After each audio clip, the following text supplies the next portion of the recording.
I just signed up for the Dele C2 exam in Spanish in 10 months, and here's how I'm going to prepare for it. My name is Witek, I'm a Polish bloke living in Luxembourg, and I'm a language freak. Polish is my only native language, I speak English and German fluently, and I've already done my C2 certificates in those languages in the past. Spanish is my third foreign language that I claim to speak fluently, and so I decided to pass the hardest exam there is in this language just for fun. And I don't think I'm actually currently at C2 level, more like B2 plus on a bad day or C1 minus on a good day.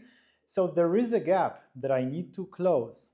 But as I'm writing these words, we're still in January, and the exams will take place in November, so I have plenty of time to prepare. If you're only interested in how I'm planning to prepare for the exam, you can skip ahead to the next section of the video. Otherwise, I'm going to brief you on my history learning Spanish. When I was 12 years old, my family had just come back to Poland from Germany, where we had spent the previous 2 years. I had learned German there, and I had been going to a public school. My dad is a language freak as well, though in a different way, as he learns about languages more than he learns to speak them. But anyway, we ended up having a bunch of books on different languages at home, Spanish being one of them. So, knowing that German would no longer be part of my life, I somehow, as a 12-year-old, made the decision to start learning Spanish from the books that we had. I had no clue how to learn languages efficiently, so I wasn't efficient at all. I would learn them the old school way, by memorizing verb conjugations and by studying lists of words without context. That sounds painful. But I was interested enough and I gave it enough time that I did learn something. I probably reached solid A2 or not so solid B1 in the few years that I gave myself before Spanish slowly drifted out of my life. I only had one interaction in Spanish every few years, and they were never exactly stellar. But I remember once being asked for directions in Spanish on the street of Kraków, where I went to university. I noticed I had forgotten even the simplest phrases, and this must have left a strong impression on me. I decided to take up Spanish again, this time in a way more sensible way. I found 2 Spanish YouTube channels of 2 women talking about minimalism, which happened to be my main interest at that time, and I started listening to them a lot. I later transitioned to a bunch of podcasts and channels dedicated to language learners, particularly Dele, which I still like and follow to this day. I made a lot of progress in my passive vocabulary, but I still couldn't speak fluently. The breakthrough came 15 years into my Spanish learning journey, when my brother-in-law visited me with his Bolivian Spanish-speaking girlfriend, who sort of refused to speak English with us. What a blessing that was!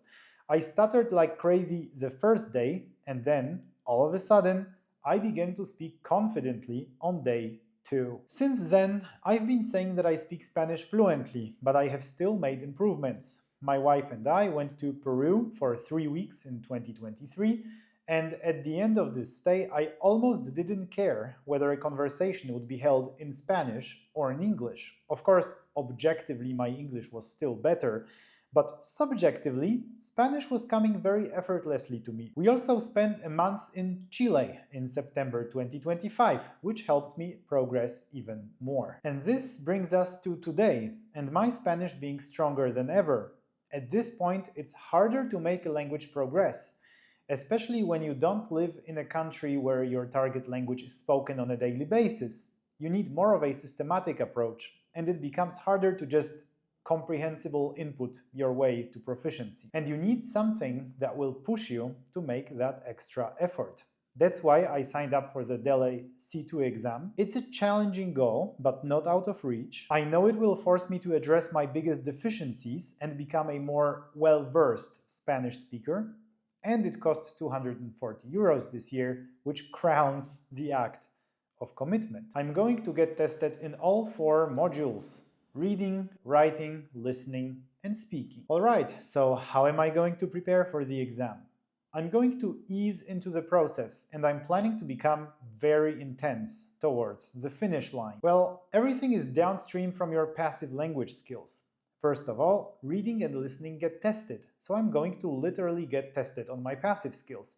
But even active skills, speaking and writing, are downstream from that. There is nothing that you can say or write that you don't also passively understand. So I'm planning to go very hard on the passive part, which is great because it's not that demanding. I have identified my current content consumption routines and decided to gradually replace them with content in Spanish. I have ways in which I interact with all of my languages at the moment. In German, I listen to the weekly Marktgeflüster podcast, and during the winter season, I watch ski jumping on German or Austrian TV, i.e. with German commentary, which I just did about an hour ago. I also watch most YouTube videos of Niklas Steenfat, and I read his newsletter. In French, I listen to the Inner French podcast. In Spanish, I watch most videos of Dele. In Russian, I watch YouTube videos on Damioz's channel. In Romanian, well, I don't have any Romanian routines, and that's probably why my Romanian sucks so bad at the moment. And I do everything else in English. I have several podcasts that I listen to, several creators that I follow. I read most of my few books in English. If I want to read something in a different language, it's usually very deliberate. I use almost exclusively English at work. I talk to ChatGPT in English. I search for information in English, even if that's hard to believe with my shitty pronunciation. I know. I'll have to try to change this to Spanish in the coming months, bit by bit. I already started by setting the GPS on my phone to Spanish, and then I asked ChatGPT to always reply to me in Spanish unless stated otherwise. I only did this a few weeks ago, and I can already see the results. Other small changes like this will follow. Most importantly though, English is the only language that I currently allow to run in the background, even if I can't pay attention to it. I listen to a lot of podcasts, probably like 10 a day.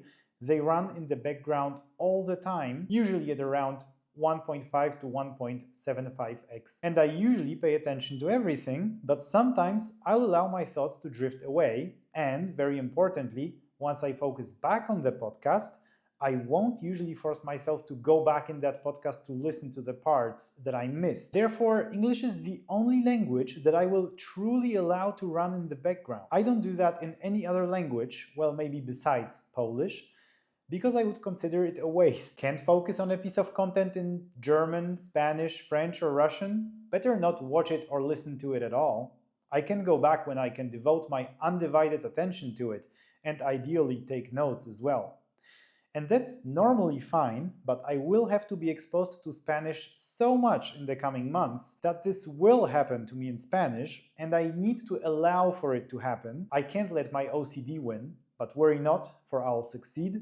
This isn't an insurmountable obstacle, and once identified, it can be overcome. The second problem that naturally reveals itself is that I don't even know enough content in Spanish that I could have it running in the background all the time. Of course, I could play just about anything, but that's not the point. For me to be focused on it most of the time, it has to be aligned with my interests. Luckily, in today's world, you got the YouTube homepage on your site. Once you feed the algorithm a few pieces of content in Spanish, it will start recommending more. I will still have to make a conscious choice of a Spanish video over an English video, which might appear slightly more interesting to me in the moment. But if that's all the sacrifice that I need to make to nail the C2 exam, I think I can bring myself to do it. I've already started clicking on suggested videos in Spanish, and they quickly become increasingly interesting to me, so this isn't going to be that hard. Listening to Spanish will naturally make me better at understanding mumbling Spaniards, but as I've already bought a course on understanding natural spoken Spanish and still haven't finished it after 2 years, I should probably finish it. It's a course by the aforementioned Dele called Domina tu comprensión auditiva en español real. I have had issues lately with bringing myself to do things. I would schedule the time in my calendar to do them, and then the time will roll around and I would find myself listening to the My First Million podcast instead. But I do have an ace in my sleeve, a tactic that I used to successfully write my master's thesis back in the day. Wake up 2 hours earlier and use the early morning time to work on your task. The world is different early in the morning. You aren't gonna get up at 5 a.m. and then not do the thing. For me, it's been working so far. For example, I wrote most of the script for this video between 6 and 8 a.m. on a Monday. I'm going to continue riding this wave as long as it works. Once it stops, I'll come up with something different. But yeah, I'm definitely going to use a few of those early mornings to complete the course I just mentioned. I also need to read more. One way to do this is to read the book La Sombra del Viento, which I bought several years ago and then stopped reading around 20% into the book. To be honest, it's a very tough read. I barely understand the context and half of the vocabulary is new to me. Last year I also bought the audiobook version. I'm all set up. Let's see if I'll be able to bring myself to read this book in the afternoons and evenings, or if instead I'll have to get up at 5 a.m. to do it. Now on to the active parts, speaking and writing. Speaking is downstream from listening and reading, so I don't have to worry about this too much. I have, however, booked my first conversation classes, but they are few and far apart, and it's more because I enjoy talking to my tutor, not because it's strictly necessary to start to speak so early. But once the exam nears, I will increase the frequency to 1 lesson a day. My italki tutor comes from Spain, which is great as I'll be tested in Spanish from Spain. She's also a professional teacher and specializes in preparing students for exams, so all the stars are aligned. The only problem is that she's not the cheapest, but you can't have it all. I'm planning to use some of those classes to just talk and practice that way, but we will also perform mock exams in the format in which speaking is actually tested in the exam. I've done that in 2023 in preparation to the Großes Deutsches Sprachdiplom, which is the C2 exam in German. It wasn't the most enjoyable thing on earth, but it got me prepared, so I'll do that again. In terms of writing, this is something that unfortunately I'll have to learn basically from scratch. Luckily, Spanish spelling isn't nearly as tough as that in English or French, but I don't really have an intuition for how sentences should sound in written Spanish, especially in different contexts. I'm going to pull up the actual exams from past years and try to self-test at home. I will then run the results through ChatGPT and my tutor for feedback and improve based on that. Chances are I'm never going to need the skill of writing in Spanish in my real life, ever. But as said, I enjoy knowing that I'm a fully fledged speaker and user of a language. Finally, some topics test in exams more than others, so I'll need to gauge what these topics are and to study them a bit more in depth. Without any prior knowledge of past exams, I dare to say that the environment and climate change will be covered. Actually, I was extremely lucky in my German exam as I watched a documentary on renewable energy sources the night before my oral exam. And that's exactly what I was asked about. So I'm going to have to find out which topics are the usual suspects in the Dele exam, and then listen, read, talk, and write about them. As mentioned, I've already started easing into the process. I'm trying to feed the algorithm on my YouTube homepage with more Spanish content and lean into its recommendations a bit more.